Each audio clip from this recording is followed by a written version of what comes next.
Our new partner who I'm really, really excited to announce we are working with. Super, super stoked. Thank you, Angie Huberman, for this connect. It's incredible. AG1 Athletic Greens. I've been using them for a while. I have them every morning on an empty stomach. Basically, take one scoop and you put it into a cup or glass or mug of 8 ounces of cold water. And this is all your greens for the day. You're absorbing 75 high-quality vitamins, minerals, whole food source superfoods, probiotics, and adaptogens. Every day I take this. It's so good for my digestion, my energy. It's simple. It's easy. I don't like taking a lot of vitamins. This has been really, really helpful for me. I've had a lot of stomach issues my whole life, and ever since I've been gluten-free and taking the AG1s, it's really helped me in my stomach in the mornings. I love it. I'm so psyched that they're part of the One Life One Chance podcast. I'm sure a lot of people don't like eating greens, let alone drinking your greens, but I can tell you straight up, it's got a mild tropical taste, and the taste is actually really refreshing, and I really look forward to it each morning. Don't think it's just going to be just straight bland. It tastes really, really good, and it's good for you, so remember that. This one blend of ingredients supports your gut health, your nervous system, your immune system, your energy, recovery, focus, and aging. It's incredible, just one scoop, especially for musicians who are vegans or just musicians in general who want to get those daily greens. You can get the packets. It's incredible. I just gave some to my friend Derek from Sepultura. He traveled the whole entire world this summer, and he had those every single day. He said it saved him.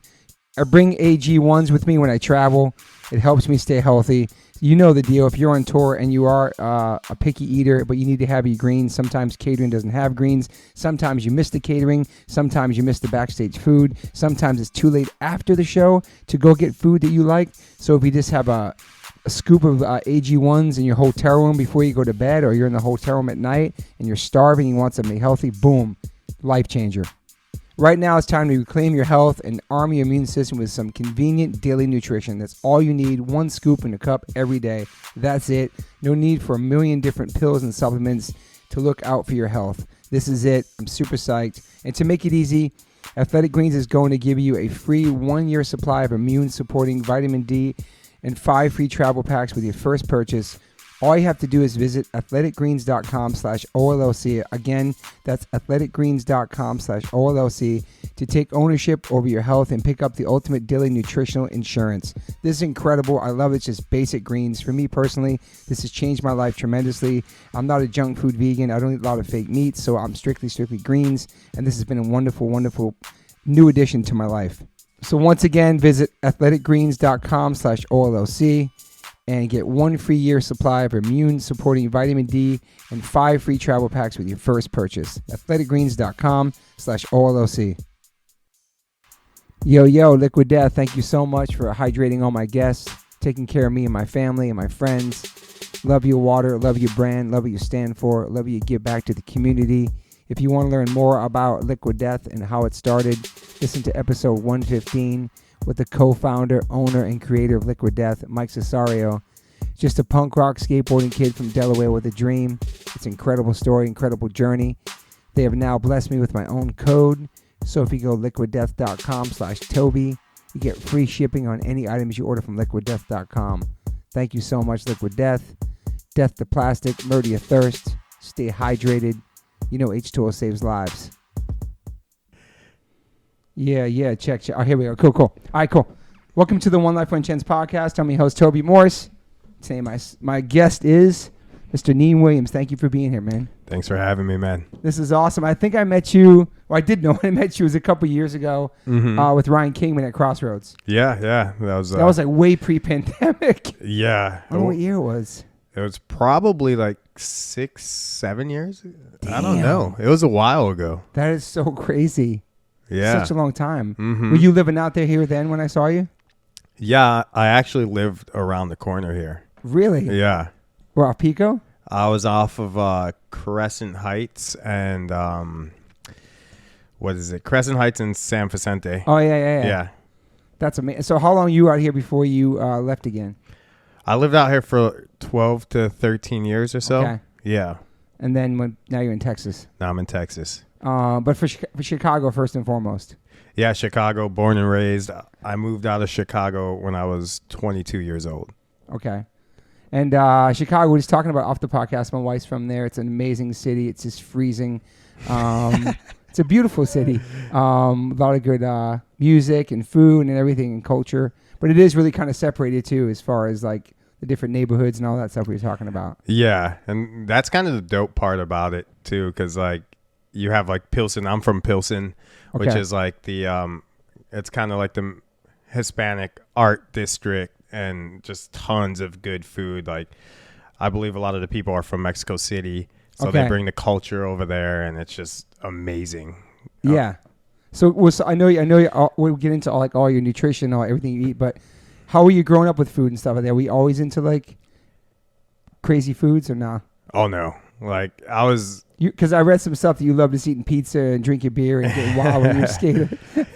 Yeah, when I was younger, I never really had a solid nutrition plan. Yeah, I just none of us did, though. Yeah, chicken fingers, all chicken food. tenders, fast food, burgers, Taco Bell. I remember we used to drink a lot of soda in my house, so just like tons of 2 liters of Pepsi. They call it RC. pop out there, don't they? Pop, yeah, Yes, pop. We always have pop. My wife drinks pop still. I see. So growing up, you have siblings?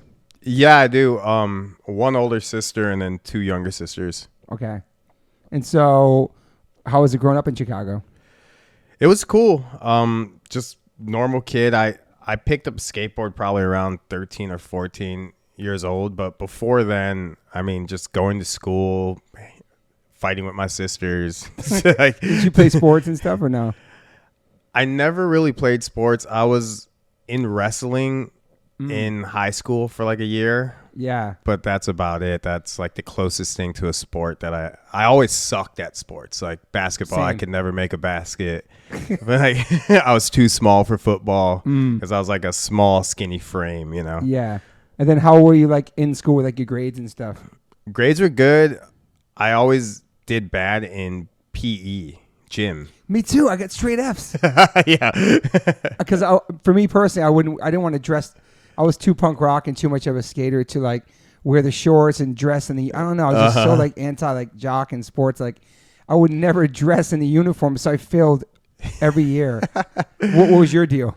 I mean, I think it might have been the same thing. I didn't want to cooperate in a lot of the things, and I sucked at them. So I was a little shy to play the basketball or just kind of do the stuff with the other kids because I just sucked so bad. So I didn't want people to make fun out of me, Maybe that was the same for me too, because I had no skills in sports whatsoever. All I did was skate. I didn't care about sports, and maybe that was my thing too. I'll put these shorts on and I have I didn't want to be here. You know what I mean? Like, it was like my rebellious. Then fast forward later on in life, I still don't really fuck with sports, but my wife loves the Blackhawks. We'd always go see Blackhawks games out here, Oh, awesome. So when in school, so you graduated? No, I didn't graduate. Damn. No, yeah, because of skateboarding. Because of skateboarding, but the true reason of why I didn't stay in school is I really wanted my driver's license super bad so I could go skate with my friends, and I was absent so many times from skateboarding. I would go skate with some of my friends out in the suburbs, which was like 40 minutes away, but my high school was in the city. So I wouldn't be able to get back sometimes. And I just missed so many classes where they were just like, you can't get your driver's license this year. You have to wait till you're 18.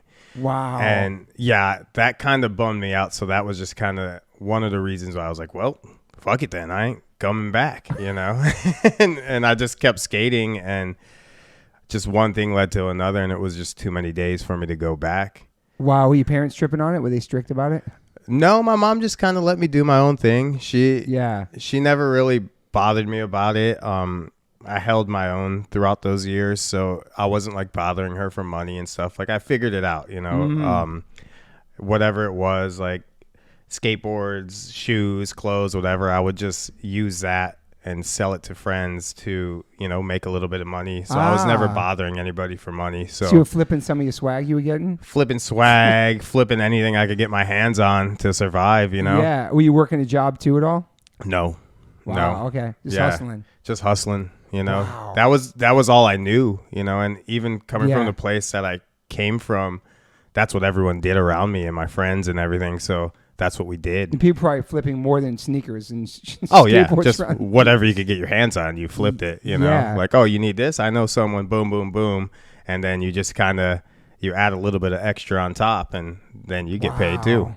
You know, That is so crazy. so no life, jobs you know? all through school, no high school jobs. Yeah. No, just city life. I remember one time my friend got me a job as a bar back, and I did that for like 2 days, and it was horrible.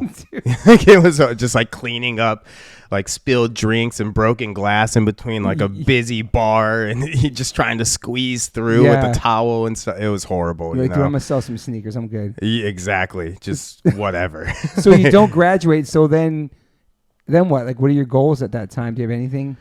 There was no goals. I always just lived for the day. Yeah. Back then it was just skate with my friends, skate. I didn't really have any I didn't have anything to take care of really. It was just skate, go eat some food, and go to sleep. And yeah, no responsibilities really. No responsibilities, exactly. And little by little, I started picking up sponsors with skateboarding. Okay. And I was never like, oh, I want to be a pro skater, or this could turn out to be something. It was just, I was getting free stuff. I was skating. I was having a good time. I was living for the day, and I wasn't really part of the real world, so to speak. Yeah. You know? Yeah, I know what you're saying. It's kind of like underground. Like, skateboarding is like that, though. Mm-hmm. You know what I mean? Just, yeah. Yeah, like, I literally didn't know anything about building credit or anything till I was like 28. Wow. Like, that's how far away from the real world I was. Okay. Just skating all day. That's it. Skating, eating, sleeping. Skating, eating, sleeping. And then were you living at home up until when? I was living in my aunt's basement. I had a little room there, and then there was like a door that kind of went outside. So I was just I wouldn't see them for weeks because I would just go out my door straight into my bedroom. Wow. Yeah, and that was just how I ran it. Damn. What about getting in trouble or partying and stuff? Were you like that too? I was partying and stuff, but I was always very cautious about getting into trouble with the law. You know, I wasn't someone that pushed the envelope to get myself in trouble, get myself thrown. Because living in the area that I lived in, you got to see what happened when you broke the law or you got caught up with some shit. Yeah. So I never wanted to deal with that. And I'm a smaller person, you know, I'm a small frame. So I'm not trying to go like in prison or whatever. Yeah. So I always kind of, you know, I kept a lid on how gnarly I got. Yeah. Yeah, so you've never been arrested, none of that shit, never been wilding. Just for skateboarding. Yeah, that's what I'm saying. Just for skating. But the most that they did to me was they like held us in a holding cell. It was the worst. Were you like, super young? Yeah, I think it was like Thanksgiving too. Wow. Yeah, I was probably like maybe like 18, 19. We were skating this business, and there wasn't really anything to skate. It was like an 8-stair with a hubba ledge. Hubba ledge is just a ledge that goes downstairs that you grind. Yeah. And we were just skating it. I wasn't even actually skating it. I was getting out of the car still, like grabbing my board, you know, like fixing the trucks and stuff. And the cop pulled up. He's like, oh, the owner sees you on the camera. Like, he wants to press charges. We're taking you all in. Took us all in. Wow. Yeah. Thanksgiving. Held us in the holding cell for like hours. And like our parents had to come and pick us up. And, you know, I used to skate in the suburbs, and I'm from like downtown proper. Yeah. So they had to come all the way out 40, 50, however long it was to come and get me. And then, you know, they slapped like, I think, criminal trespassing charges on us all. Jeez. Yeah. So we had like court supervision for like a year or two. And wow. It was just like for skating. That's so crazy, man. It was like, come on, like we're not doing anything. The ledge is already like has wax on it from previous people. Yeah. It was just crazy. And it goes to show, you know, some people just really hate skateboarding. Yeah, man. And some people like it, and they look at it as entertainment and fun. You totally. know? So there was nobody skating in your neighborhood like that? Was it mostly? Your friends were mostly in suburbs? There were people skating in my neighborhood too. And later on, I kind of started hanging out with people more in my neighborhood. But this is when I was younger. I used to like skate with a lot of people in the suburbs. Yeah. Because skating, was it big? I mean, what year are we talking? 2000 something? Who fucking knows? Yeah. Yeah, I don't know. I mean, skating's been crushing for years, so yeah. Yeah, it was probably like early 2000s, like 2010. Oh, yeah. Like 2012 or something like that, a little bit later. So now you're you're out of school and you're just skating and you're just like hustling, right? And now you're trying to get some sponsors from different, is it local skate shops and stuff like that, or real big companies? Local skate shops, and then through the skate shops we would get rep flow. So the reps would rep each company, and they would always want to sponsor people in the area or people that skated for the shop for exposure and stuff. And I picked up a couple of those, so I was starting to get free shoes, free clothes, free boards, stuff like that. And yeah, it was cool. It was a crazy time, Are you making clips and stuff and whole time. Were you posting stuff back then? No, Instagram, Facebook, none of that was out. Damn. I was born in 85, so yeah, it's like word of mouth and just this local kid and stuff like that. Yeah, we used to take the it was like mini DV cameras and VHS cameras, and we would just take them out, me and a buddy, group of friends, and we would just film tricks downstairs and handrails and benches and stuff, and then we'd come home and use the 2 VCR technique. Wow. And make our little videos, and then give out our mixtape to different sponsors and stuff. Wow. And only street skating for you? Do you ever skate vert and stuff like that? I never skated vert. And what's crazy is even to this day, I'm trash at transition. Even mini ramps? You probably rip a mini ramp, no?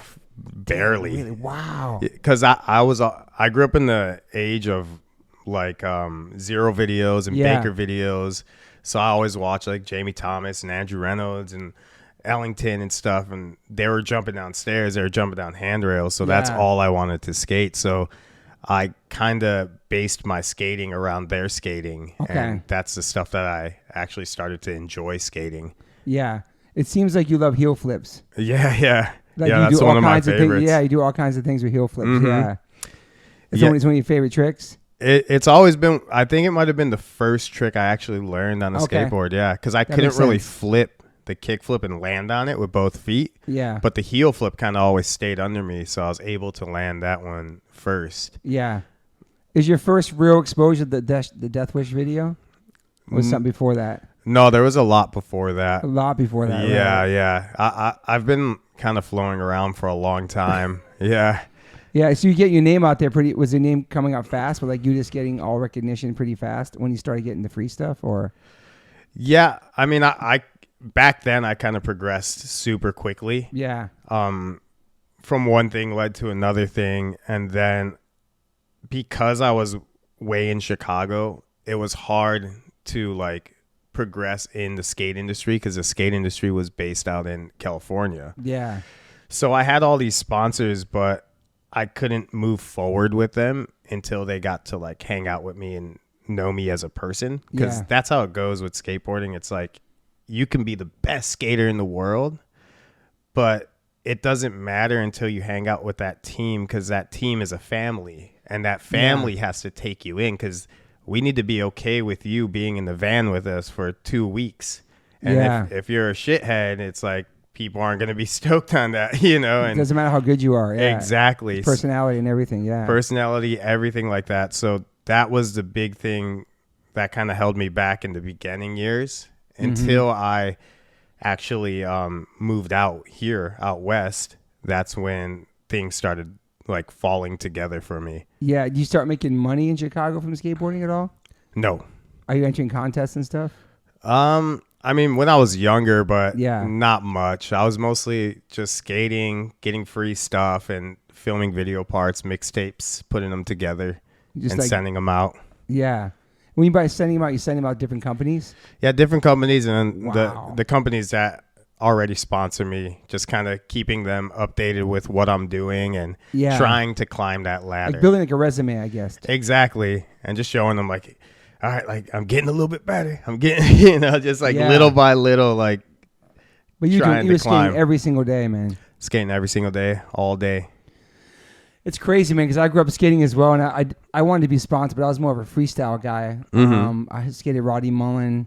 I got in Thrasher in 1983. I'll show you after, like second place at freestyle contest, and I would skate all day long too, and just like spending like hours on just one trick, and then like getting hurt and smashing your shins or whatever, and then you finally landing. It's this crazy high. It's like unexplainable. Yeah, you know what I mean? The dedication, frustration, and everything you put into like one trick. Yeah, I always say that's like the best thing, and especially for like people that want to get into skateboarding, that's like, it's such a learning process. Yeah. Like, even if you want to give your kid a skateboard, it's like that teaches them to be resilient, you know, ambitious, to like never give up, to keep going, true. dedication, focus, you know, because you try a trick 1,000, 2,000, 3,000 times, and then finally you land it, and it's the most like euphoric feeling in the world. Dude, my first ollie, dude.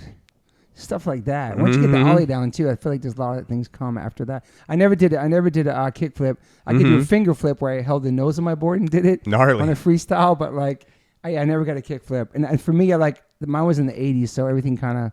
Well, the board shape was different too. Oh, dude, it was huge. Yeah. But then like all the ramps and pools went away, and then it became street skating. You know, the whole time. But like, it's just crazy how far and where skateboarding is now too. Oh, crazy! Yeah. It's just everywhere. It's just like, I mean, every single section of life, you know, each decade of skater is just like so much gnarlier. I know. And it seems like super young now too, how they're starting. Yeah, because they're growing up to like the times of today, which everyone is super gnarly. So now like the little kids are getting they have to get gnarlier than the people that are out right now. So like 11 or 12-year-old kids. I saw a kid from, I think he's from Japan. I saw something on Thrasher, the barracks. This kid's just killing it, dude. It's just just the tricks that they do are like tricks that people my age can only dream about. Are you still trying at this age to learn more new tricks? Oh yeah, of course. I mean, skating never ends, especially if you're a skater and you continue skating. It's like it never ends. You're always trying to learn new tricks, always trying to give your spin, your style on things. Yeah. You know, and like reinvent yourself too as you kind of age, and you know, you've been there and you've done that. Now it's time to like master a new part of skateboarding. Instead of like just sitting there and just beating yourself up trying like, you know, it's like there's a point where it's like, okay, we seen you do that, let's see you do something else. Or, you know, I just think it's interesting and cool and creative to see skaters get into different sections after they've like mastered one section. You know? For sure. And when you started skating more and more and probably thinking about this could actually be something, were you like dreaming to come to California? Did you want to leave Chicago? Yeah. I mean, it just kind of happened. A couple friends moved to California, and leading up to this place in my life, I would take trips. You know, I went to Florida, I went to Arizona, I went to Atlanta, I went to California a bunch. Like in the winter, obviously, Chicago winters, freezing. Ooh, brutal. Did you skate in the winter in Chicago? I'm sure you have. A couple times, you know. You couldn't skate every day like you wanted to, but there was indoor skate parks. Yeah, okay. So we would drive and hit those up a couple nights a week. But I used to fly out to California, and I would stay for it, you know, close to a month. Wow, okay. Just to escape some of the winter. And met a bunch of friends out here, and, you know, just kept doing that for years until a few of my friends moved out here. Yeah. And then I was able, they're like, come over, like, you could stay on the couch for as long as you want. And I was like, all right. So I just packed a backpack and came through, and that was that. Did you have sponsors at that time that were paying you? Yeah, I had a couple sponsors that were paying me at that time. I had like a local Chicago company that was paying me, that helped with the trip and everything. Nice. So I was super grateful for that. Yeah. So then he's come out to California and just start. It's insane out here, man. It's like skateboard mecca, man. Oh, skateboard mecca. Spots everywhere. Spots are. The ground is so smooth and perfect. Really? I didn't even thought about that. That's crazy. Oh, the ground is so different from everywhere else. Okay. It's so smooth out here. Wow. Is this because of the sun probably? Who knows? Well, I think it's because of the weather. It doesn't get like too cold. So it could be weather, it could be money. You know what I mean? It could be just like there's industry. no seasons. There's really no seasons. No seasons, Yeah. so the ground doesn't really get broken up by the rock salt. Okay. And all the rain and Good everything. So yeah, everything is just like smooth, polished, like small cracks. Even the stairs. Some of the stairs are small out here. They're like a different size. Yeah. That's crazy, bro. I didn't even think about stuff like that. Yeah, like on the East Coast, like an 8 stair could be overhead high. And over here, an 8 stair, you could kind of ollie up it sometimes. Wow. It'll be like chest, maybe. There's some that are like maybe waist high. Yeah. So it's like really crazy, just the difference, you know? It's crazy. Like you're like, when you're a skateboarder, you know about different structures of like buildings and certain things. We're probably a good architecture. I know if what we you're breaking wanted down to right get now. I into think it. about it's like just breaking down stairs that are made just for walking. Yeah. Do you know what I mean? But you see them totally different. Yeah. Oh, even when I'm driving or if I'm a passenger, let's not say I'm driving, but a passenger in the car, I'm looking at everything. Like, oh, you could jump on that bench. You could jump off of this ledge. You could grind this. You could do that. And I'm just like, my eyes, it's like rubbernecking in the car. Yeah. But for skate spots. I know you see things totally. You're out. You see things different. You ever just pulled over and tried it? Probably. I'm sure you have. No. Yeah, no. Yeah. I mean, there's a little warm up process, Okay, you know, and yeah, it takes a little bit yeah. of time to like get yourself together to jump down some. And True. another thing about skateboarding is skateboarding by yourself isn't as fun as skateboarding with friends. Skateboarding by yourself is kind of a sad feeling. You're just all alone. You don't have that same amp. Like skateboarding, I feel is like a community kind of activity. Like even if it's just with one friend, it's great. You like pushing each other. You know what I mean? Yeah. Yeah. It's like if we were skating right now, this is how skateboarding feels. Like we're just sitting here chatting. Yeah. I try a trick, I come back, we're chatting. You try a trick, you come back. True. It's like a good like positive vibe. Yeah. Community kind of thing. That's true. Mm-hmm. And you might want your boy there to film you or witness you doing this. Yeah. You know what I mean? Yeah, because if a tree falls in the woods with no one around, doesn't make a noise. True. It's true. You know? It's crazy how like the city puts like all the spikes and all the different things on like really good skate spots, and that's become a thing. Like they have to create some stuff they can just put down so kids can't. Those knobs. Mm-hmm. But it's just think about it. It's just kids just having fun. I understand like the insurance aspect of it. They could get sued if somebody gets hurt on their property, but like in reality, it's just kids pulling up, doing some tricks, and leaving. You know what I'm saying? Like just trying to. It's way worse. I know they exactly. They could be robbing the place. They could be tagging the place. They could be breaking into the place. Everything. They could be in gangs. They could be violent. You know, robbing people. Yeah, it's crazy, and I think a lot of people understand that. A lot of people understand that we're having fun, and especially now because there's like a lot of younger people that are growing up, and now they're working.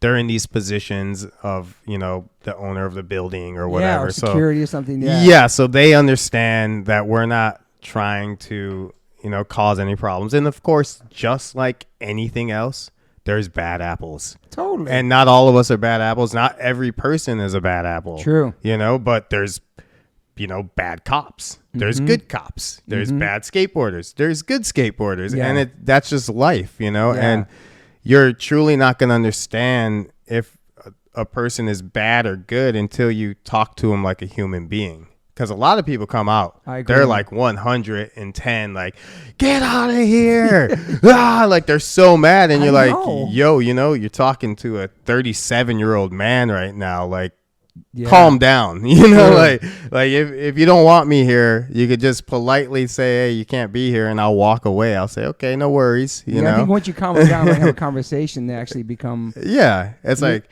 a lot of us are respectful adults.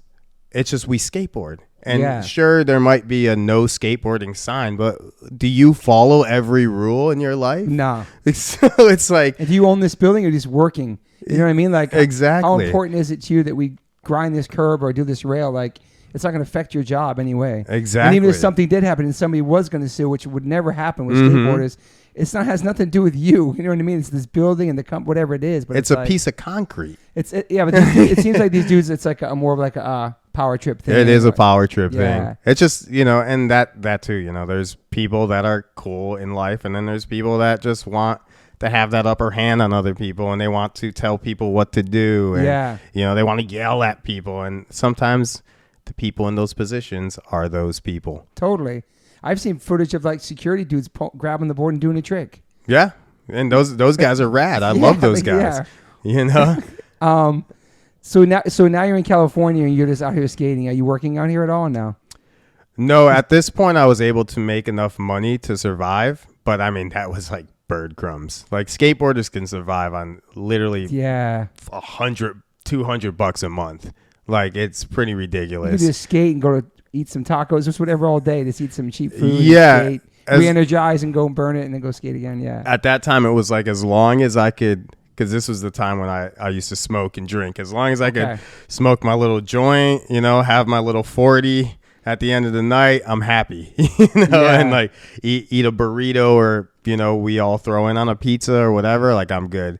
And obviously my nutrition, I was always in a caloric deficit, but never knew what that was. And just, you know, like I just made by fumes basically. Yeah. So were you a heavy drinker and weed smoker or just 40s and whatever, joints, blunts? 40s and joints. At this point, I couldn't really afford the party. Not till later on in life when I actually started making like a little bit more money, then I was able to actually afford the party. And that's when things got bad, you know? So beyond weed and drinking and shit like that. Yeah. And then I would bring the party to me and just kind of like. So you're always the life of the party. Yeah. And just like, come over, like I'm buying everything, you know, like just come through and we will party. And that's where things got a little dark and bad for a while. But, you know, I climbed out. You know? So are you sober now? Yeah, I don't drink. I haven't drank for 8 years. Awesome. I don't smoke anything, you know. If I want to microdose a little bit of mushrooms here and there, I'll do that. You've been talking about that a lot in the podcast, like how it helps depression, everything. It's helping everything for people. But like anything that doesn't help my performance or my mind, my mental, my brain, or anything like that. Like anything that's gonna hurt me physically, like smoking, fumes, like ruining my lungs, my cardio base. It's like that's endurance. That's what I need for skating. You know, it's like I can't. Like I'm not gonna mess with that stuff. Yeah, I read some things about you, like just like partying and drinking and all that, and then also like I didn't really think about it till I read some stuff about you about how like, you know, skateboarding is such it's exercise, it's cardio, it's super healthy. You're always moving and sweating and moving all your body parts. But then after that, if you're putting in some shitty food at the end of the day, like pizza or beer or just whatever it is, and not really like keeping this thing, your whole thing healthy, that really wasn't really talked about in skateboarding. Do you know what I'm saying? Like it was just like getting like skating, getting fucked up, smoking weed, eating whatever. But like, what was it for you that not rock bottom, I guess, unless you had a rock bottom, but like, yo, I can't do this no more. Were you losing money or were you losing deals? Was it affecting your skateboarding, your career? Yeah, I mean, a little bit of everything. Yeah. Of all that you just said.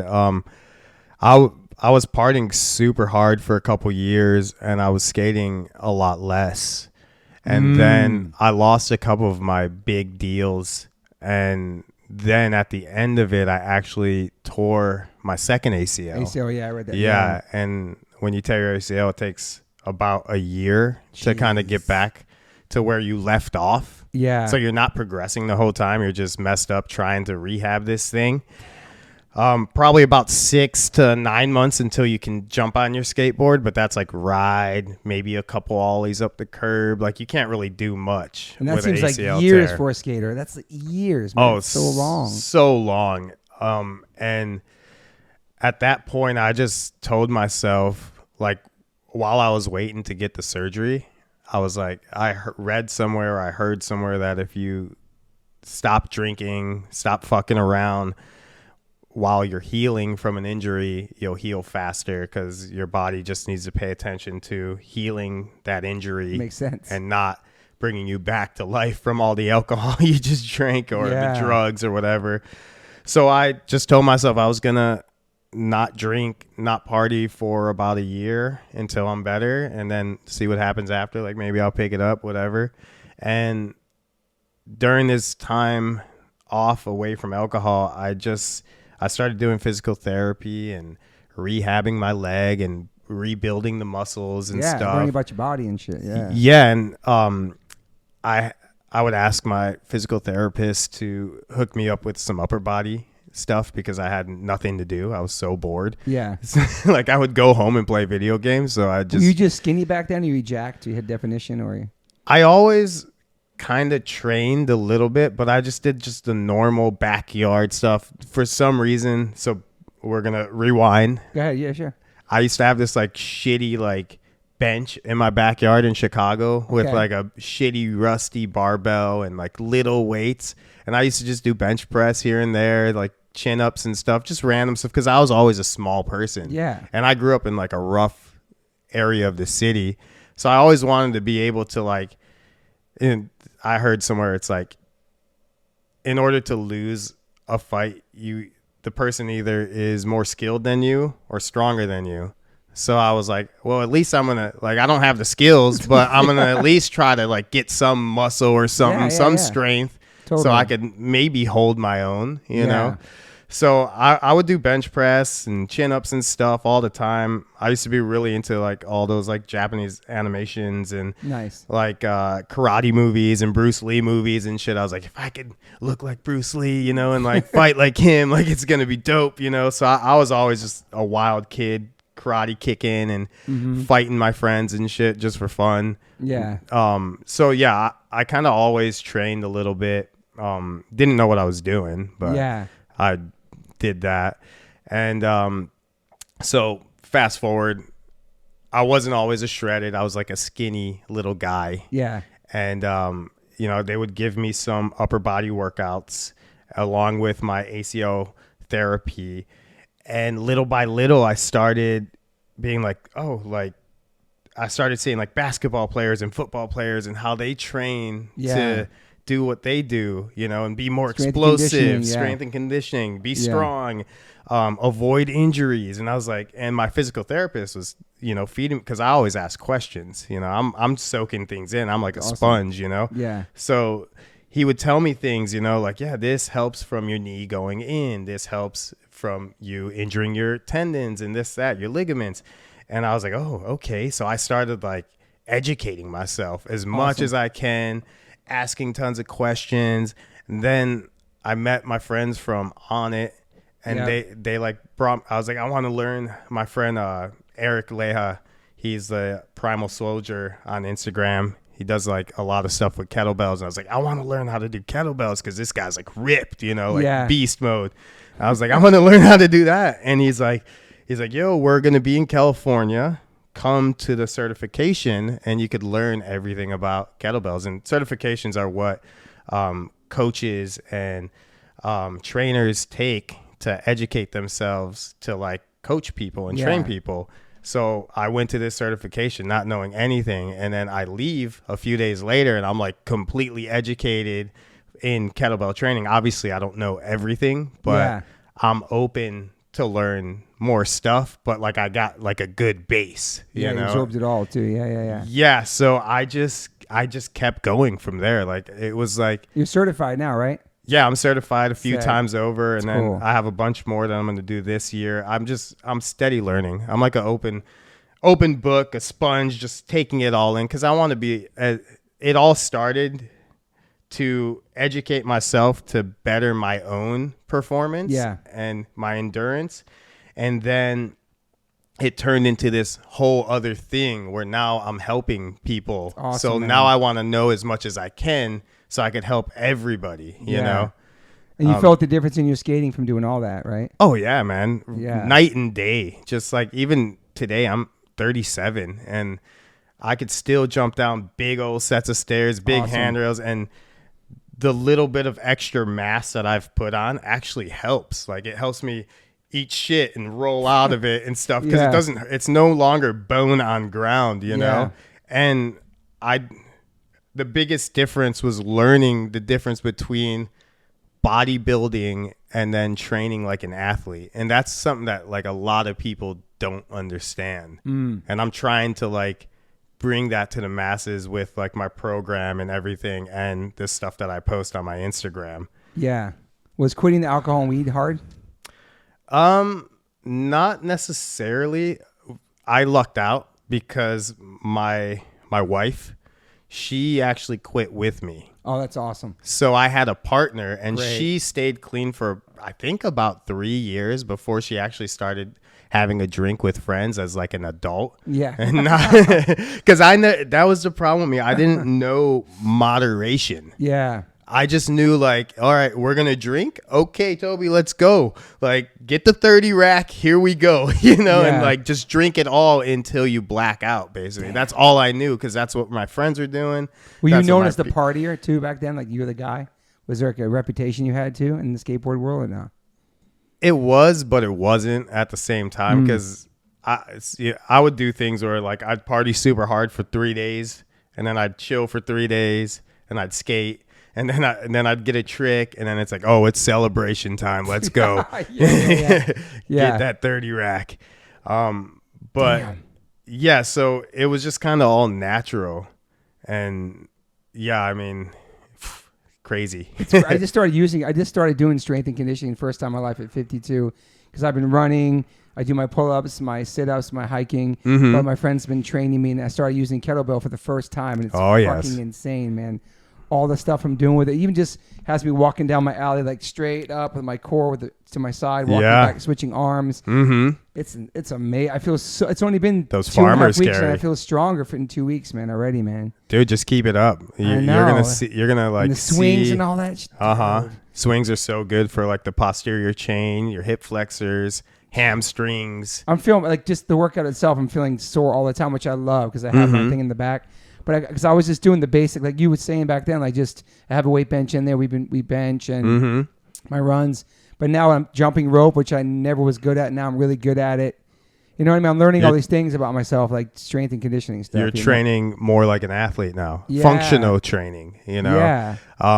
Someone sent a comment to me the other day, but it was like finally someone is like spreading the good word. It's like all these people, they want to look the part, but you really want to be the part, you know, like, do you want to look the part or do you want to be the part Or work for the part. And that's the thing. It's like with bodybuilding, and it's cool. Like I have nothing against bodybuilding. Like that's it's its own sport. It's its own category, and that's cool. But not everybody wants to bodybuild and be like, you know, work on, you know, I need to get these side delts or these rear delts a little bit more popping. And that's cool if you're going to go on stage and do that, or if you just want to look like that. Yeah. But like, if you want to be a functional human being, you know, and like keep up with your kids and bend over and like tie your shoe, or like so true, escape from tweaking your ankle, walking off a curb or falling down the stairs, and like be fast and responsive. You want to train more like an athlete. You want to, you know, jump rope. You want to have that timing down. You know, you want to do farmer's carries, because it's like,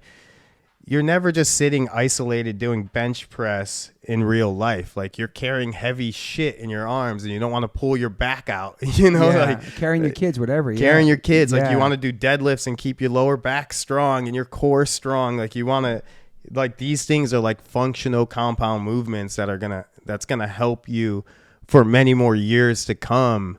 Whereas like just sitting there isolated, like just working on your quads to get that like nice chisel, that little V chisel, or that cobra back. It's like fun. Like I like pump work too, but it's not going to really translate into real life or sports or anything some extra like years that. to your life too. Yeah, exactly. Because you're actually taking a lot of stuff to failure as well. Yeah. And that's where you like come off the leg press and you can't walk, you know, it's like a baby deer, you know, like your legs are all shaky and stuff. It's so true. I love it. I mean, I've never done it before, and I love how my body's feeling, and I'm working every muscle I could possibly ever worked. You know what I mean? I'm feeling it too, and it's like, and now I realize when I run, it's feeling better to run too as well, because I'm not running on some just a skinny little body. I'm actually getting muscle now and adding muscle. You know what I'm saying? Yeah. Because adding. It's adding muscle to myself, and like, yeah, I love how I know I love too. I love the medicine ball slams. All the stuff I never power. knew. Yeah, I love it with your core. Like, I've never experienced any of this shit in my life. So like, yeah, I'll be 53 this year, and it feels great, you know? Oh man, that's crazy. I wouldn't have even guessed. Thank you, man. You look great. Thank you, man. Yeah, I mean, I feel like It's super important, like you just said, to keep up with your children. You know, there's some parents that can't even like get off the couch or like even like play baseball with their kid, or let alone skateboard. Like I skate minis with my son, surf with my son, and I've always thought about that too. I didn't think about it during my younger years, but when I became married and become a dad, like it's like, yeah, you want to be here as long as you can for your children and keep up with them and have fun with them. You know? Not just like watch videos of them and not be there with them. You know, like exactly. Yeah, you could be right there on their side, like helping them kind of set up a life for themselves, you know, and get like better at their sports and get better at what they do. And you could be that partner with them, helping them. Totally. It's beautiful. And not just even if you're a parent, just in general in life, I feel like there's so many different things you could do, even if you just take a walk down the street or just do something. Just people, I was like, oh, it's hard to do this, hard to do that. But even just start like a walk around the block or just something, you know what I mean? I don't know. That's what I always say. Is like when people are like, oh, I want to get into this, like, where do I start? And I always say the best place to start is just, you know, with your body weight, you know, switch it up from day to day. Don't do 100 push-ups every single day, because then you're going to get injuries because you're going to you're not giving yourself time to recover and time for those muscles to, you know, do their thing. Interesting, because I got friends like, I do 150 push-ups a day and 200 crunches. You can do crunches every day, don't you know? Crunches, yeah, like push-ups. I think abs are like a smaller muscle group, so it's like easier to do that every day. But still, you really don't want to do the same stuff every single day. Yeah. You want to switch it up. You also become you want to break accommodation. Like you don't want to get used to doing something, because then it caps out your benefits, you know? So you always want to switch things up from day to day. Okay. So you're always shocking your muscles and you don't get overuse injuries. Yeah, because also your body would just there'll be no change, right? If you're doing the same thing. There'll be no change. Your body gets used to it. Yeah, I know. It's like, oh, this is what we're doing, 20 crunches again? Did you work out today already? Oh, yeah. What time you wake up usually to work out?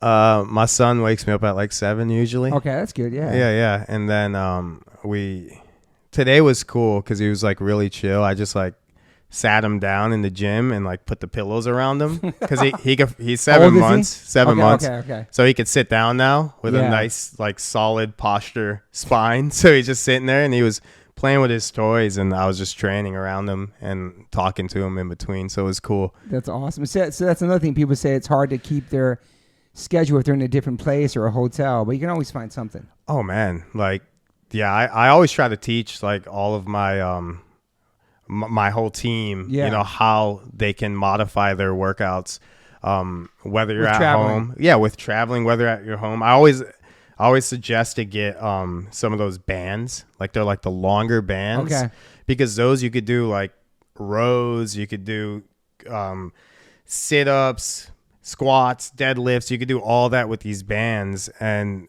if there's only like weights up to 50, and let's say you press a lot more than 50, you can add the banded tension to that, and that actually adds more weight to those dumbbells or whatever, you know. So you could do stuff no matter what. If I'm just here with my body, I'll fill a backpack up with books, you know, or grab one of those 5-gallon water jugs. Those things are heavy. That's it. And I just go to town with that thing, you know. There's always, if there's a will, there's a way. Exactly. Like you're the only person that's standing in the way of how well you do each day.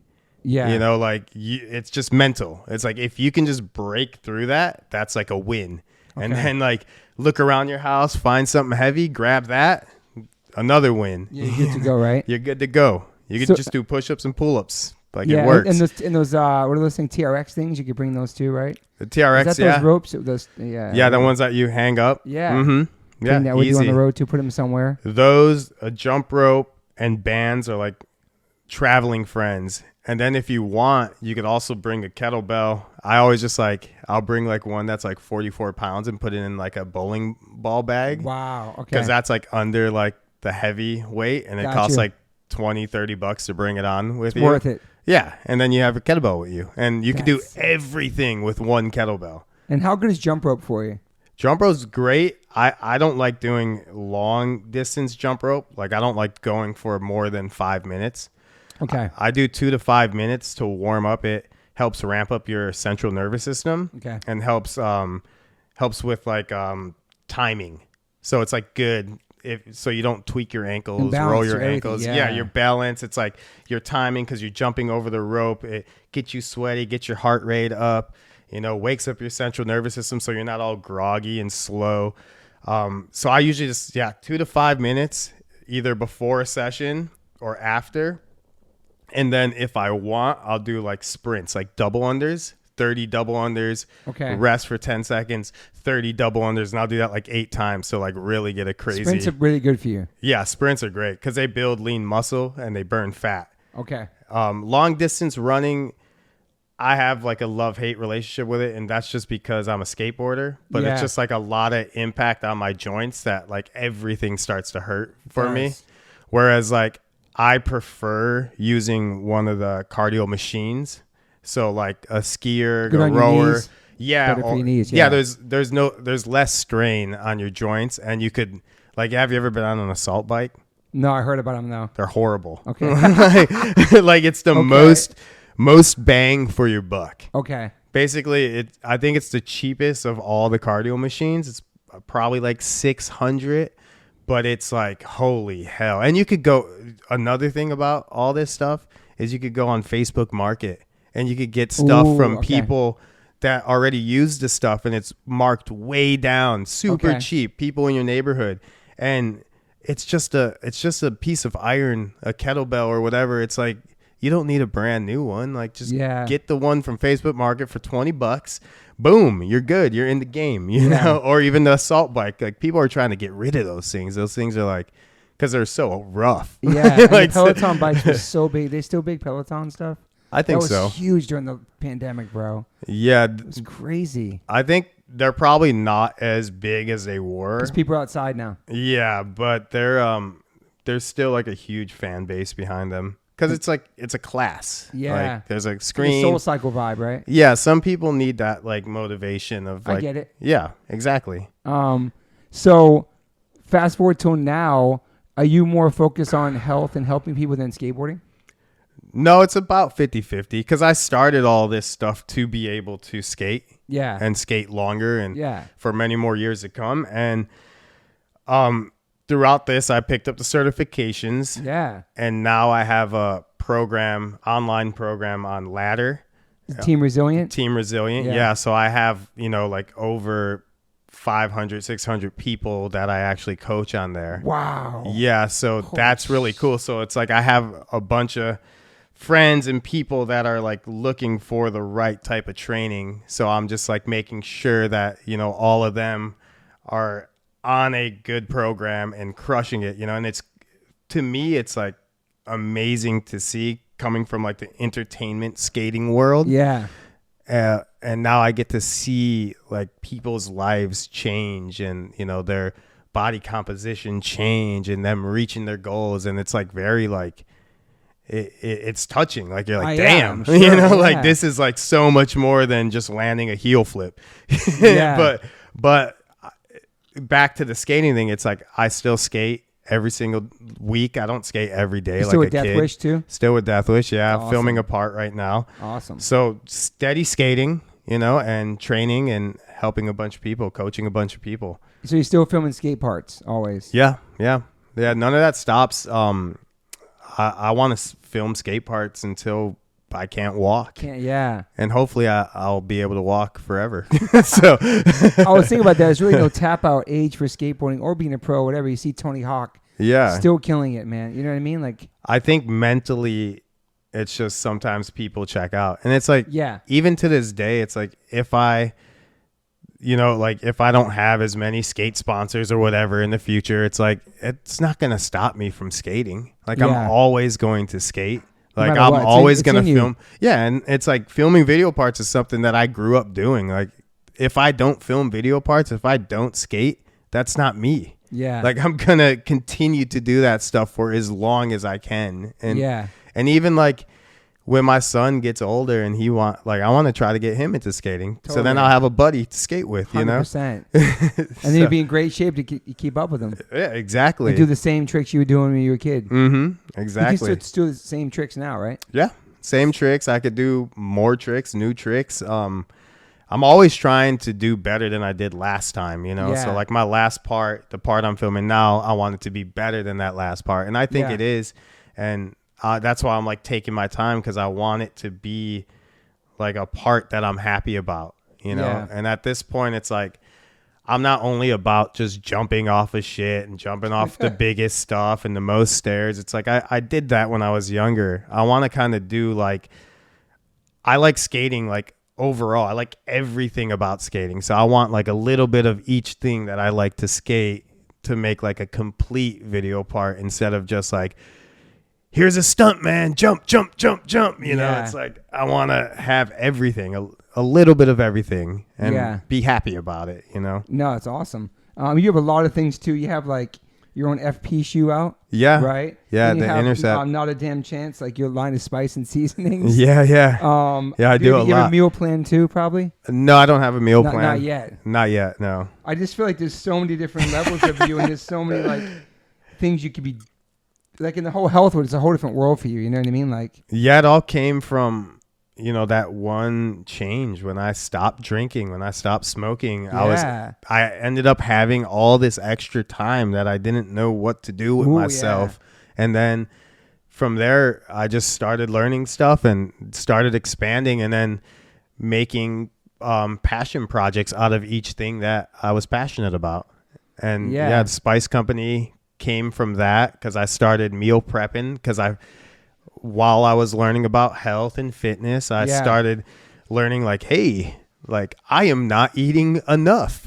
Like, your proteins, your calories, all that shit. Yeah. I'm eating like shit. Like I need to like start figuring this out. So then, you know, I was on just like chicken and rice every day. And then I started mixing it up, looking up recipes, and then making my own recipes and mixes of spices to make my rubs. And then I started posting them on Instagram, and people were like, oh damn, that chicken's really good, because they started trying it out. And my wife was like, yo, you should bottle your spices. And boom, we bottled the spices, figured it out, and we've been selling spices through my company's Neen Williams Co. Yeah. So NeenWilliamsCo.com, and we've been selling special spice rubs from that. And I tried to keep them as clean as possible. Didn't put any bullshit in them. They're just all real spices and sea salt, and they're bomb. Like, that's awesome. You don't even need to know how to cook. So you just sprinkle it on your chicken or whatever you want to eat. You know, whatever it is that you eat, you just sprinkle it on there, and your food tastes great. Were you always cooking? Yeah. Growing up in Chicago, I mean, you're home a lot. So you were cooking at a young age or making stuff? Yeah. My mom used to cook. She was a single mom for 4, you know, so she used to cook a lot of our meals, and I got it from her. Yeah. And then got it from friends throughout my years growing up. And this is where I learned, you know, different cultures, meals, you know, like different like Mexican food, American food. And then as I got older, I started experimenting and going to like Indian food spots. And then from there, I was like, damn, I want to. Then when I moved to Texas, actually, I was like, damn, like I can't find all my favorite food. Like it's not close to me. Like all the best is like maybe 30, 40 minutes in Dallas. There's like a little bit different quality food over there. Yeah. And I was just like, damn, I want my Indian food, but I don't like the places around me. So I'm going to have to figure out how to make it myself. Wow. So just knowing the flavor profile and knowing how my favorite dishes tasted, I just, you know, I would look up on YouTube and find like a person that looked very like they were cooking very authentically. Yeah. And then it was never in English. It was always in a different language, but I would just watch it and see how much they would put in there and see what they did. And that's so cool, man. Yeah, and then use my own cooking skills and then my own flavor profile and just be like, okay, now it tastes like my favorite place in LA. Boom, got it. Wow. And that's kind of how I do it, you know? I like you're always learning, man. Yeah, I mean, you never stop learning. Yourself, always keep pushing yourself. It's like, Another thing that could stop you is thinking you know it all. Yeah. Like you don't know it all. Like keep learning. And so even like with all the training stuff too, you're still learning about are you pretty in tune with your body? Like you know exactly how much protein you eat or what you should eat per day, you change it up and stuff? For sure. And if I'm looking to get like a different outcome with my body or something, if I'm trying to like shred out and look a certain way, then obviously I'll track that. I'll put it in an app and like make sure I'm eating enough and this, that, and the other. But for like protein, it's like I eat basically like a gram of protein per pound of my own weight. Okay. And then, Wow. It all depends on like my goals. Like right now it's winter, so my shirt ain't coming off, so it doesn't matter. So I'm just getting I'm thick. sure he's still ripped right now though.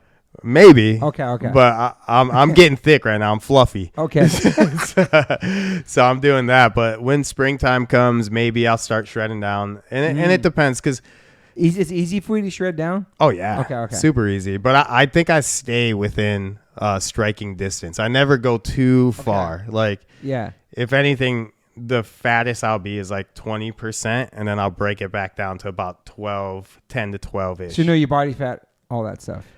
Yeah, there's like these like little in-body tests that are like on it and stuff. So I'll go there every now and again and just check like, man, I'm looking kind of Do you obsess fluffy. about shit or no?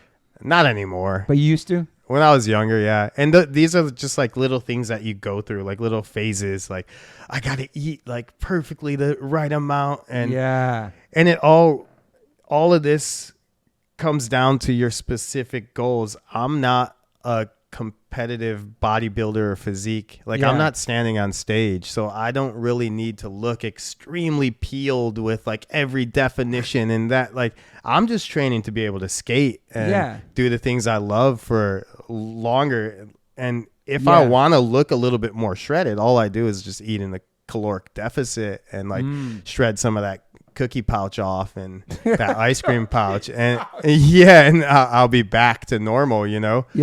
But that's like a big thing for everybody, because people, you know, they either want to get really shredded or they want to get really big, and it's like you gotta first acknowledge your goals. Like, what are your goals, you know, and why are these your goals? You know, because some people just like you get like body dysmorphia sometimes. It's true. You know, and if you're not careful and you don't understand your goals and why it is that you're doing this stuff, you know, it's a steep slope to fall down. Totally. Some people just doing it for the gram. And just doing it for photos. And man. is that worth it at the end of the day? It's you know? Yeah. So I just want to always be in a position where I'm happy and I'm performing good. And you feel good. Yeah, all that. Feel good performance over anything else. It's like, I don't care what people think. Like, I care what I think. Yes, man. 100%. You know what I mean? Yeah. I just want to get, my thing was like getting stronger and actually getting, because I got really skinny. I did like a crazy 17-day juice cleanse. And then I've been vegan since the 80s.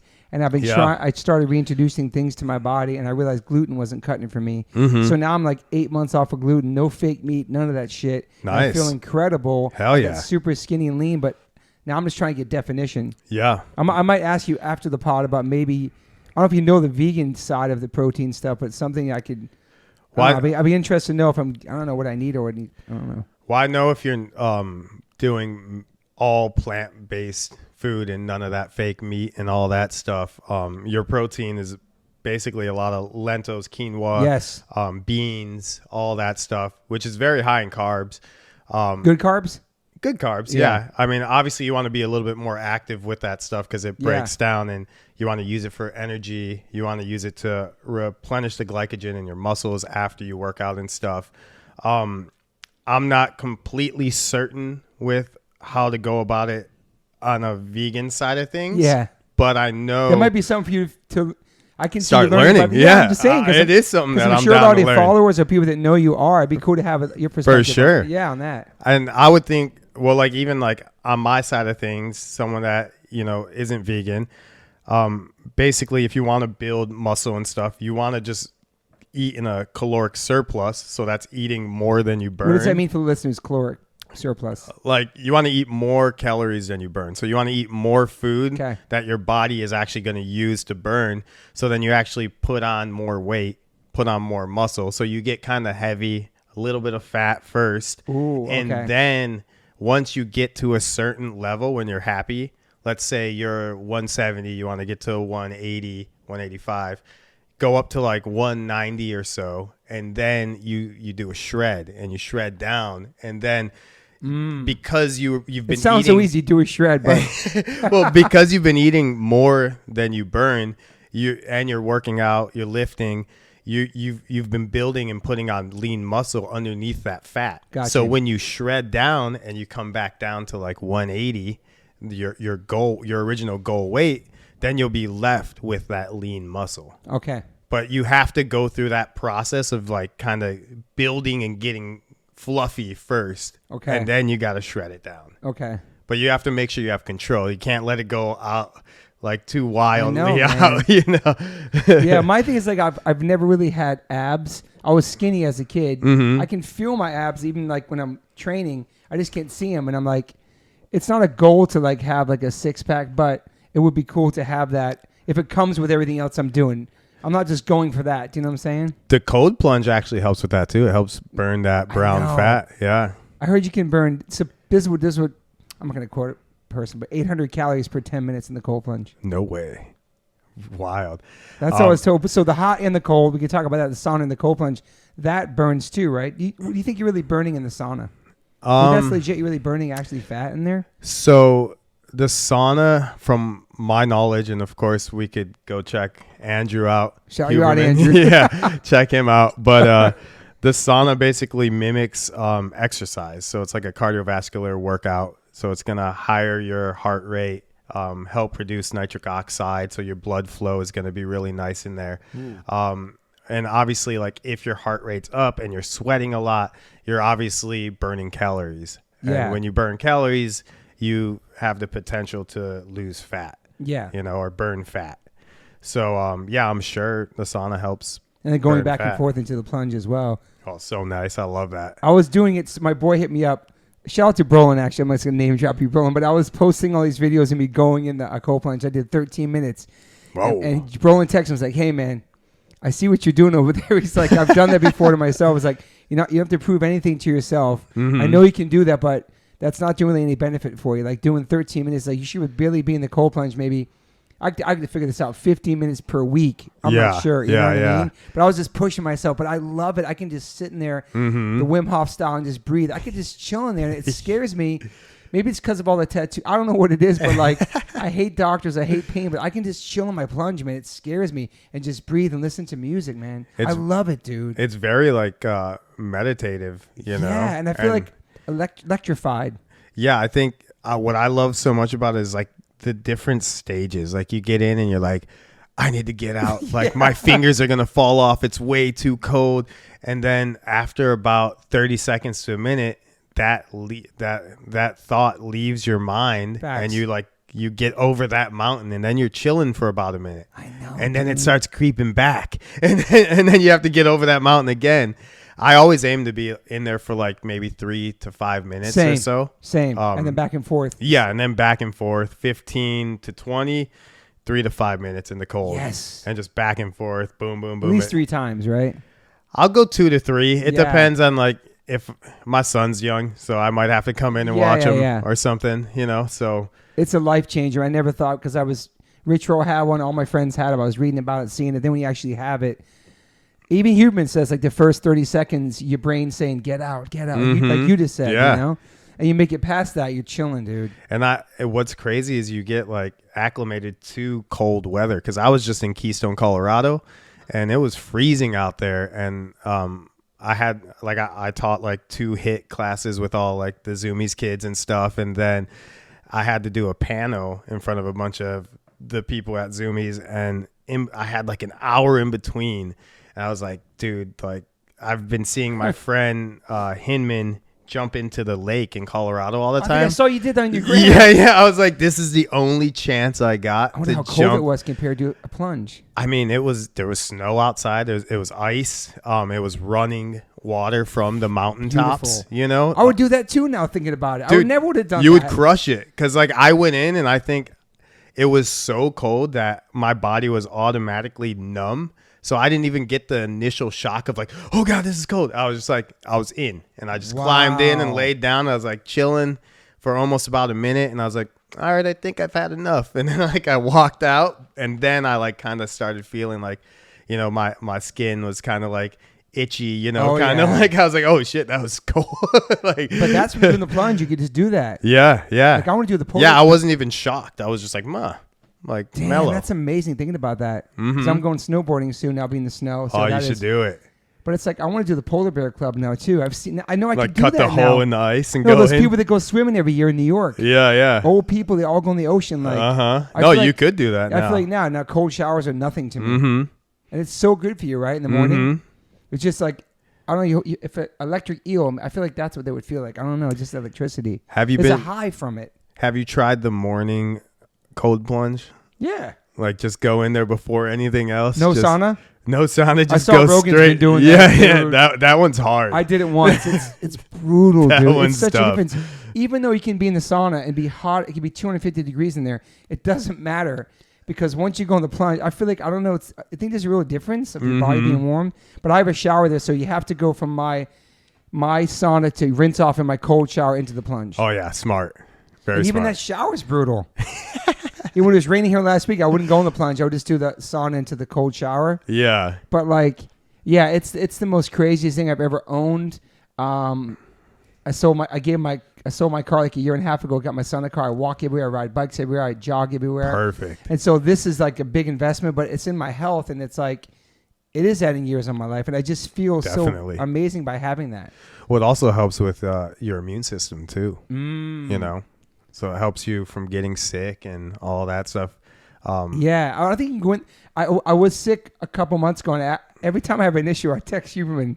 Sorry, Huberman, and I said, "Can I do this?" Like he's my personal doctor, and he's like, "You can do the sauna, but you can't do the cold plunge." And so I was just doing the sauna the whole time, and I did the plunge for like 10 days. Then it started raining, so I was off that for a minute. But yeah, like I want to be smart about. I'm not trying to kill myself in there, but I do love it. You know what I mean? It's like it's life so changing. important, man. Yeah, man. But I want to see about you coming up with a vegan program for people. I think that so many people, you'd probably be shocked at the people that follow you, or would you be like, oh my God, yes.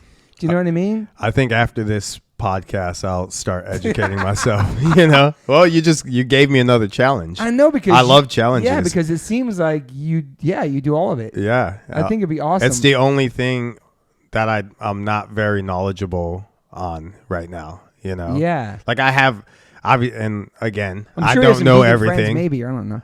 Yeah. Maybe not. Well, I do have vegan friends. I mean, you know? Yeah.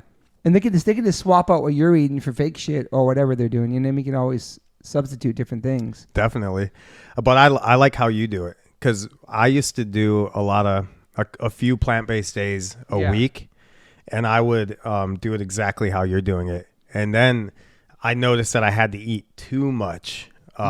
Too many beans, like too many cans of beans, like too many cups of quinoa and lentils. Like lentil soup was like a big one. I love lentil soup. Lentil soup's so fire. I have it all the time. So good. It's good for you. And what was cool is like I would dig into other cultures, like Ethiopian cultures and stuff, and make like the Ethiopian lentils and the Change Indian it up. And that's always the best, is just changing things up and the flavor profile, and it makes something like interesting instead of eating the same old stuff every day.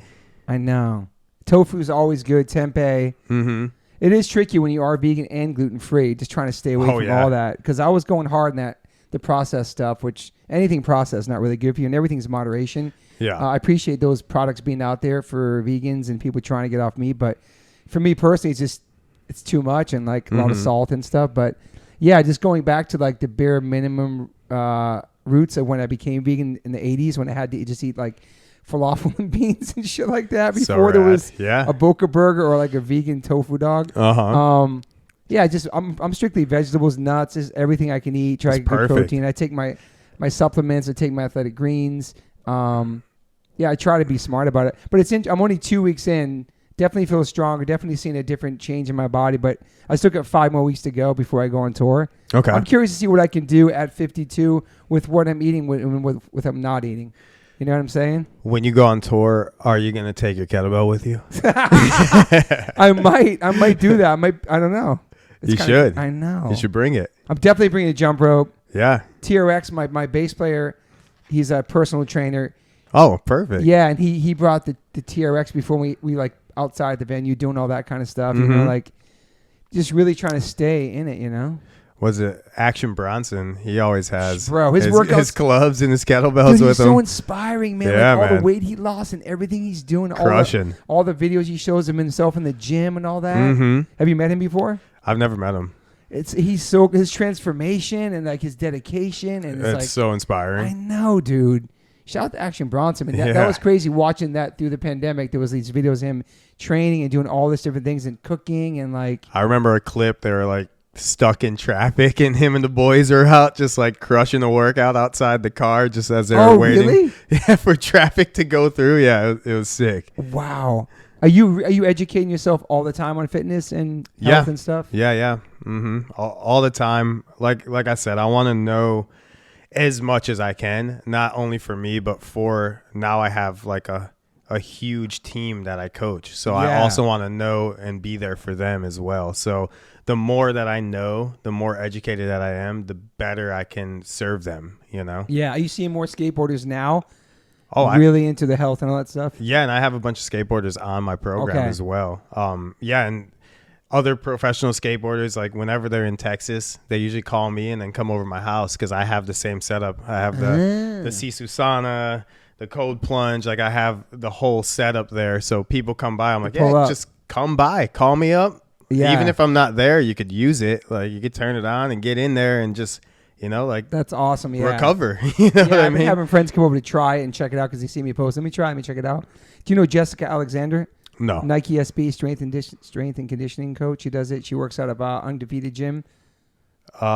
Maybe through Instagram. She was on the pod. Yeah, she works for Nike SB and she helps all the skateboarders and stuff out of the Undefeated Gym. Yeah, I know. Strength and conditioning stuff. There's one lady that trains a lot of the skateboarders. I follow her on Instagram. I don't really know her name. I think it's her. Yeah. I think it's her. Because I told her I was having you. I was like, oh, shit, that's awesome. Hell yeah. It's most likely her. Anyway, I had her on the podcast, too. It was awesome. She broke down all that stuff, too. Because there wasn't really nothing like that for skateboarders back then. Yeah. Skateboarders getting hurt all the time. You know, nobody was thinking about that. And I consider, at this point, the Olympics and everything, skateboarders are athletes. Oh, exactly. And, I mean, we're fighting the concrete and metal handrails and stuff. You know, it's almost worse than running into a person. But I mean, obviously it's all equal and it's all damage to your body and it's all impact. So it's like, it is smart for a skater to kind of train and, you know, try to avoid injuries and keep things strong. 'Cause, you know, we work one-sided all the time unless we skate a lot of switch. And then it's like a lot of damage to our joints, a lot of damage to our muscles. And there's ways to prevent that stuff. And there's ways to keep all your body going for many more years. Yeah. And you felt a major difference being sober and everything coming back into skateboarding sober. Exactly. Yeah. I mean, I'm the happiest I've ever been, you know, and things cool. Things just started falling into place. And, you know, now I do so much stuff, you know, and it's like I always have Saturday and Sunday are like my main days to film and skate. Okay. And then during the week, I'll skate maybe twice or something at like a skate park and kind of work on a trick. Everything's more like, it's like I train at a skate park for a certain trick that I want to film on the weekend. Like it's more, like I have to think about it a little bit more because I can't really just kind of go outside and, like I have a lot of responsibilities. I can't just like go outside all day and like you used to do. Yeah, and just hope something happens. It's like I have a couple restaurants. I have this. I have that. I have my spice company. It's like I have to be very efficient with my time. You know? Yeah. Where are your restaurants at? I have one in Austin, and then I just opened one up in Houston. Awesome, man. And then I'm opening one up in Chicago in a week from now. Wow, man, that's amazing. So I'm just like, what's it called?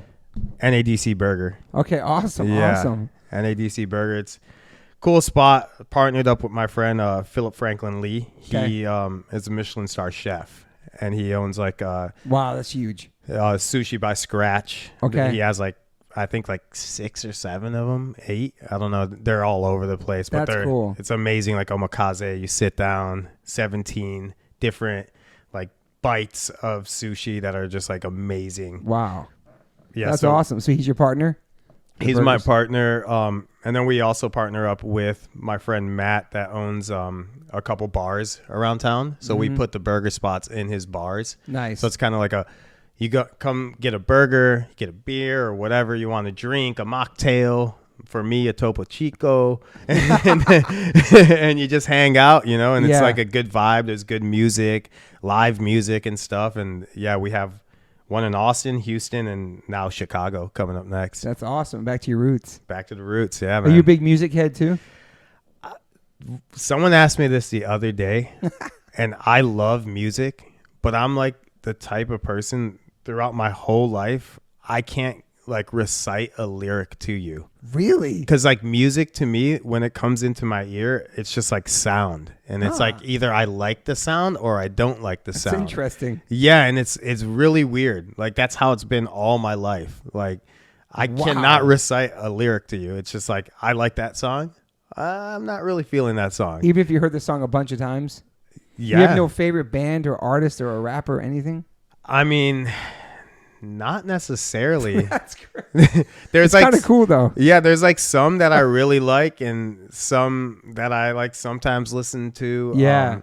And my taste kind of changes, but I still like all the OG stuff that I used to listen to, but I listen to like everything from, punk, metal, some death metal, like I listen to some EDM and some techno, and it's just like, and classics, old school stuff, lowrider stuff. Like it's just but like, you can't name one song.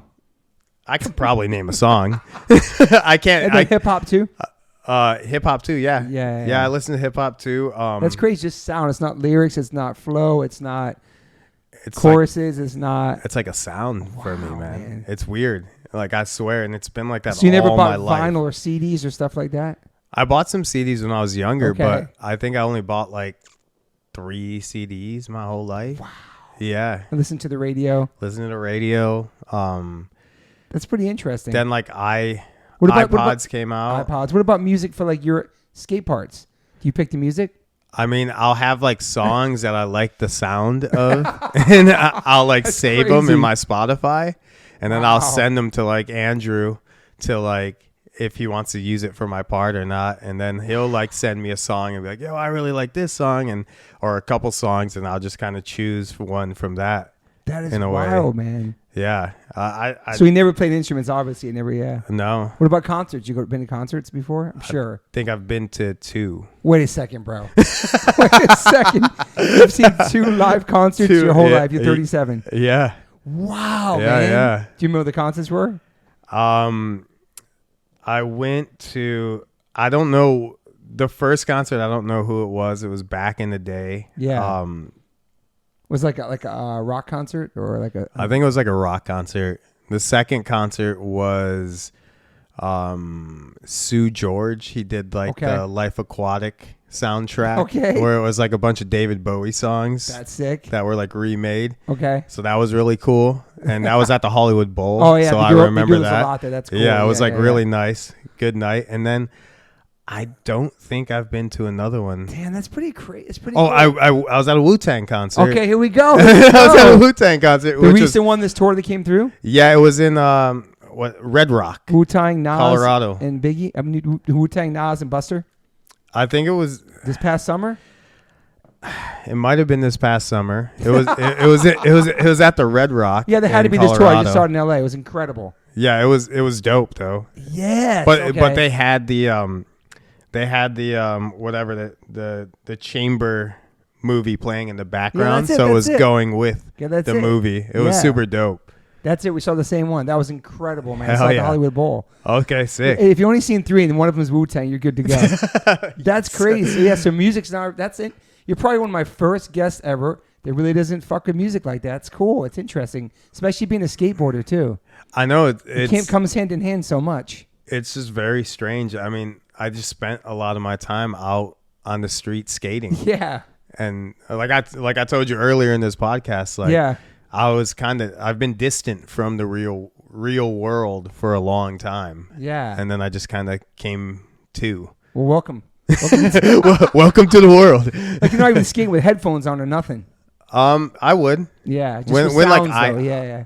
iPods came out and stuff, you know, just iPods like my are favorite music sounds. It's so cool. It'd be cool to like have a curated playlist from you. Oh like, yeah. Like your Spotify list, what it would be, or what the sounds would be. And it all depends. So like, I have like my chill mix, which is like my calm down mix. I listen to a lot of podcasts, so I'm always trying to educate myself. Yeah, you know? it seems like it for sure. So I'm always listening to podcasts in my car, even if I'm gonna go skate like a 12-stair or something. On the way, I'll be listening to like a conversation like what me and you are having right now. There's no music to get you pumped up. Or nothing. Yeah, I'm just listening to this, and then I like get out my car and skate. I love it though. Yeah, and that's then, cool.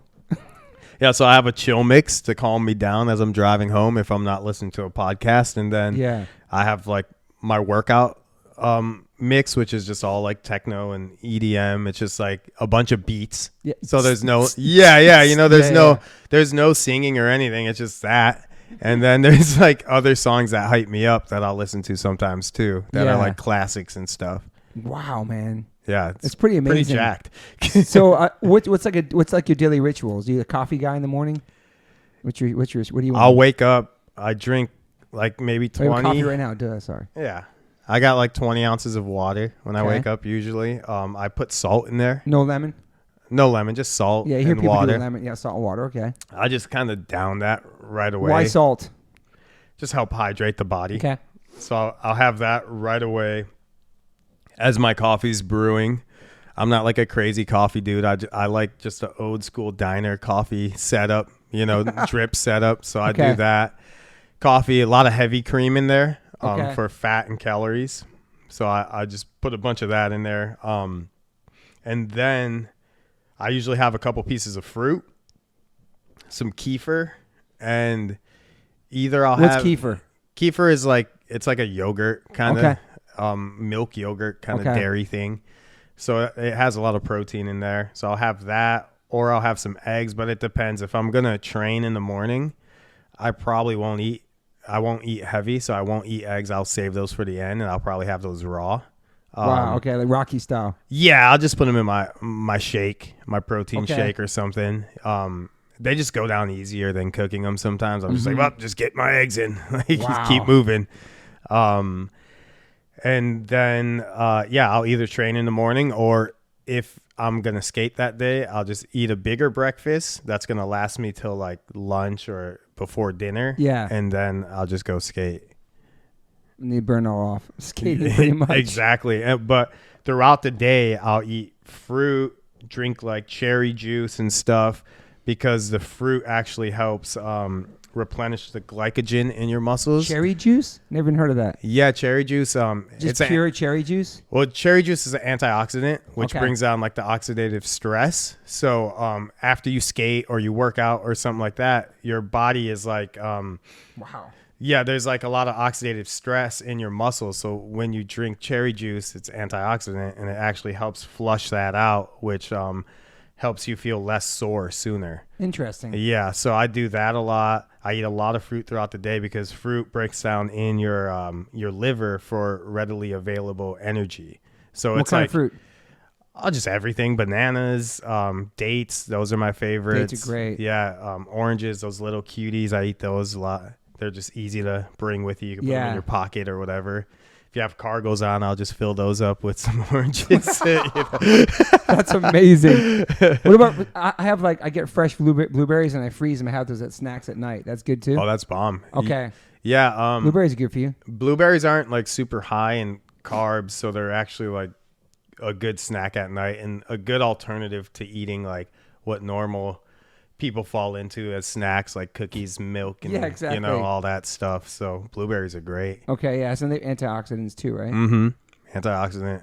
Yeah. Help you feel better in the morning. That's interesting. Like, you know, like what helps what and the muscles and all that. You know what I mean? Yeah, and that all came with all this learning, and I'm steady learning. But right now, it's like fruit is the one. That's the driver. And what's funny is back in the day, instead of eating fruit, I would eat like French fries and a chicken sandwich. And I'm like, why do I feel so sluggish and slow while I skate? And it was because I'm eating the wrong stuff. I'm eating high glycemic food that's shooting my blood sugar up and then crashing me down, which is making me feel like a pile of shit and slow. Whereas like if I were to just eat an apple, 2 apples and 2 bananas, whatever, like I would be fine. I'd be energized throughout the day. So these are things that I'm learning and that I'm sharing with other people and sharing on my social media to like kind of educate skaters. Cause I was never, me and you were never taught any of this stuff growing up in skating. Man. Yeah, and so is there a lot of but that's just natural sugar in the fruit. That's fine. That's natural sugar, and if you're going to be active, that sugar is going to be put towards energy and your energy stores. So you're going to burn through that and you're going to use that.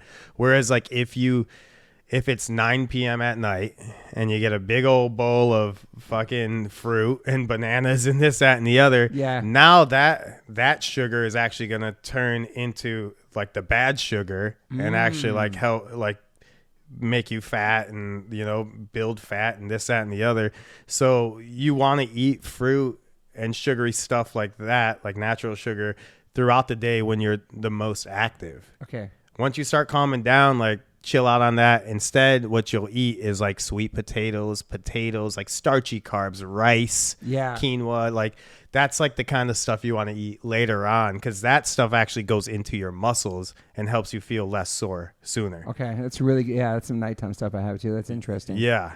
What about celery? Does that help burn fat? I know people drink celery juice all the time. You hear anything about that? I don't know. Celery, I feel like it's like very like water based. It is. You know what I mean? Yeah, it is. But I heard it also like flushes. I don't know. Maybe the fiber in it and stuff. I don't know.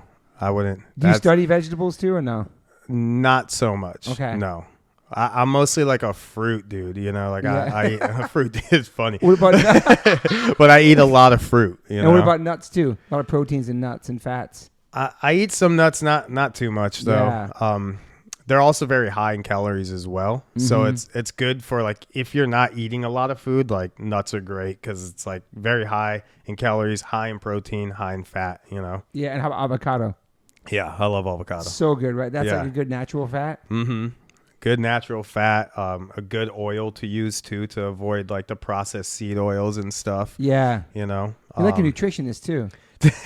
I mean, I just learned from people that are like really educated in it. No, I know. And I just soak it in. But I can see you becoming that too. Thank you. Yeah, I mean, that's the next what's goal. next for you? Like, what else you want to accomplish? You're doing everything, man. Well, next is I'm going to figure out this vegan side of things. Yes. I'm going to learn all that. And then, I mean, I just like want to dial in nutrition.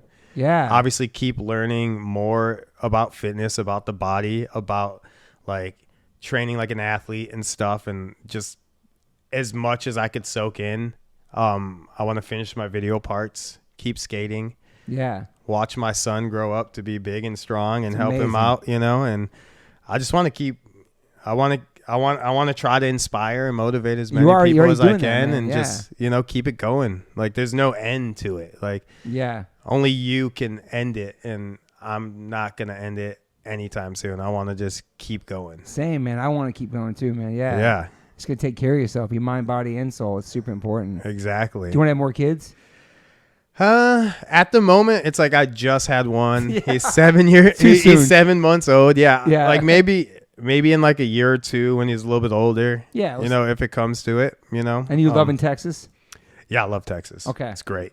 It's so awesome. crazy. Chicago to Cali to Texas. It's like. Yeah, it's great. What's cool is I live in like a smaller city. So it's like you could get everywhere and anywhere in like 10 minutes. I have a nice size like lot of land. Nice. So like, I have my sauna and my ice bath in there and stuff. So it's like cool. It's like very different from where I used to live in LA. Yeah. I live like a couple blocks away, but I was in like this like duplex with like a small little backyard where everyone parked in the garages. So I would pull my kettlebells and stuff out, and then someone would pull out. I would have to move them all. Yeah. This, that, and the other. And now it's just like I have full freedom. And you own your place where you're at? Yeah, I own my place where I'm at. And you got land. Yeah, I got land. My money went like further, you know. Totally. So it was cool.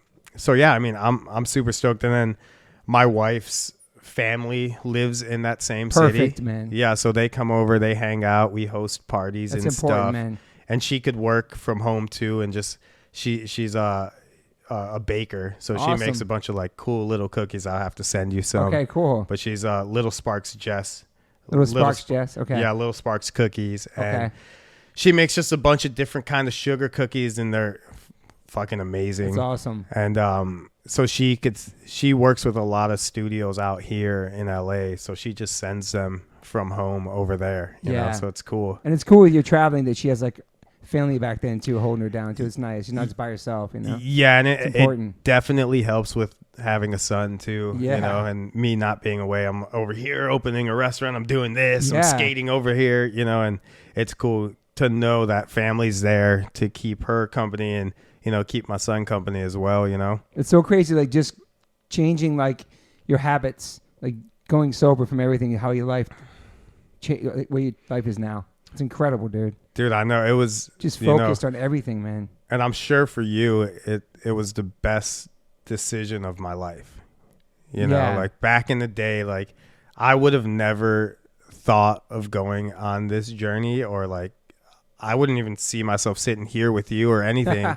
And because I made that decision about 8 years ago, it's amazing, man. Everything has changed. You know, the whole world opened up to so many different things, man. Whole world has opened up, and I feel the best I've ever felt. Yeah, I'm happy. I'm like stoked.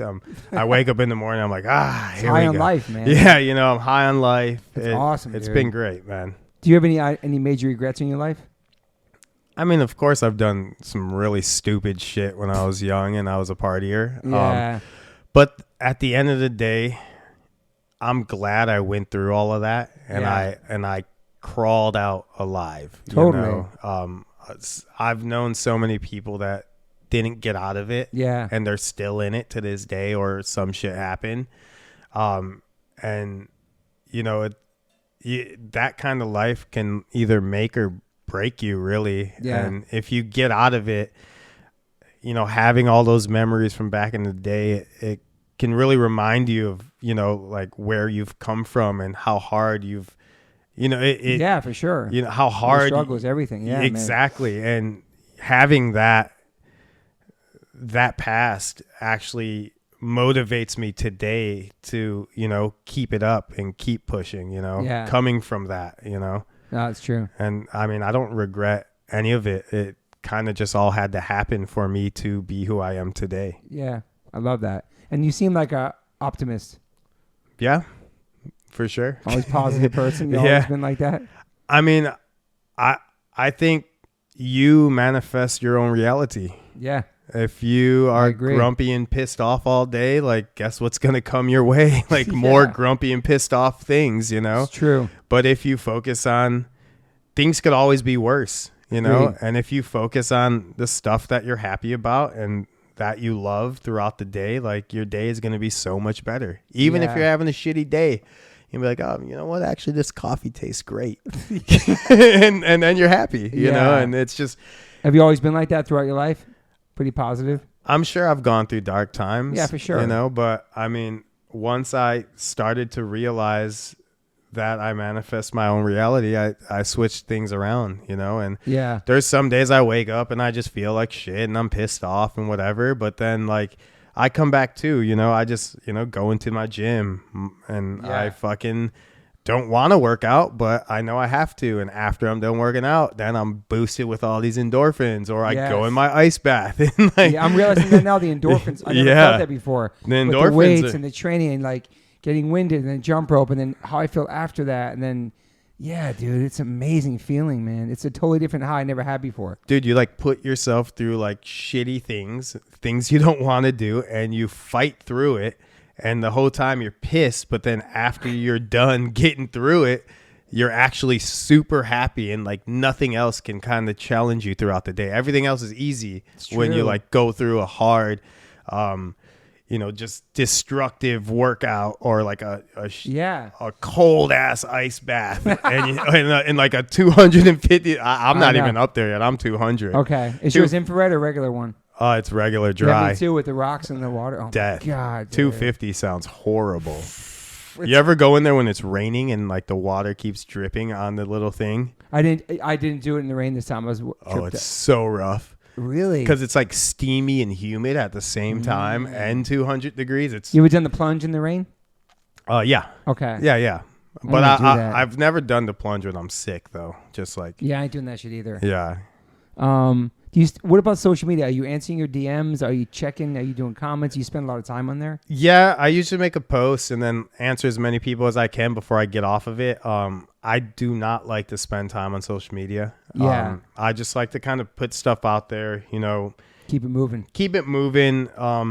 I think social media is like a gift and a curse. It's like, it's cool to put stuff out there and keep people updated with what you're doing and what's happening. And then it also can be a curse, like if you're in there like soaking in a bunch of negativity and like fighting with people and this, that, and the other. It's like I'm not an internet warrior. I'm not a keyboard warrior. I don't care. Like you don't know me. Like I don't know you. Yeah. Like I'm not gonna argue with you. People think they do just because they post. They think It's like you can argue with whoever you want in the comments, but I'm not gonna argue with you. Like I'll just give you a thumbs up if I want to even respond, and that's that. What about people asking for advice in your DMs? Oh yeah, people asking for advice. That's all positive to me. So I'll help. But the thing is like I'm such a caring person with that stuff that like if someone's like, dude, I really want to lose weight or I really want to build muscle, like what do I do? And my wife yells at me all the time for this, but I'll like open that message and like give them like 10 paragraphs, just like all the information. And like she's like, what are you doing? Like quit doing that, because like that's because you're passionate about it. You want to help people. I understand. And when it's like someone that like comes at me on like a positive angle and just wants to learn and is I want to help them. And sometimes I just have to stay away from my DMs. Like I'll look in them sometimes and like answer a few people, but I'll have to wait to a certain part of the day to get to it. Yeah, if I do that in the morning, it's like my whole day's messed up. I agree. I'm trying to work on that moving this year. Like I get lots of DMs of people asking me advice about different things, even my diet or just people going through stuff or my music might have helped them, and I'm trying to respond to every single person. But sometimes you can get into a long conversation with somebody, like I'm saying, and try to help people. Yeah. It could take up most of your day, which I have no problem doing, but I got to learn to set that aside and do that when I really have time.